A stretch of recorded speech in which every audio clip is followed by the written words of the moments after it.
Kei te hoki atu tātou I nāia nei ki tā tātou kaupapa matua he kōrero hou kua puta. E pāna ki te whakatau a te kai whakawā mō he mirau, te tā huhu rangapū o mua o Tainui I poroa I tōna tūranga, mō te hari kōrero ki te newspaper o Waikato kia hoki atu tātou I nāia nei kia Tini Molyneux.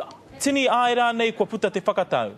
Mo ka tahe no katau mai te kōrero, mai te waha o te hoi hotonu kingi, ara mai te hea mana o te arataura a Tukuroirangi Morgan. Ko tāna ki mai, kua tau nā whakawā, te kai whakawā ki muri a rātau, ki te tautoko I a rātau, kua panaia a he mirau.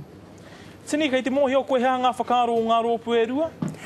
Ko te whakaaro I tēnei wā, hei tā tuku, kua te whera mai pēr te huarahi mō rātau ki te haere whakamua, hei tā nāno I roto I tēnei whakatau ka a hei rātau ki te whai I nā muni pēr hei utu I nāna mā te kōti mai a he mirau.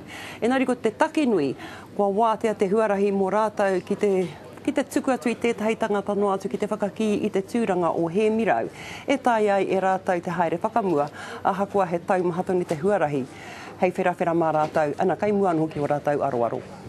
Tini Molyneux tērā e te iwi mai I tō mātou tari I tā maki makaurau. Tēnā koe.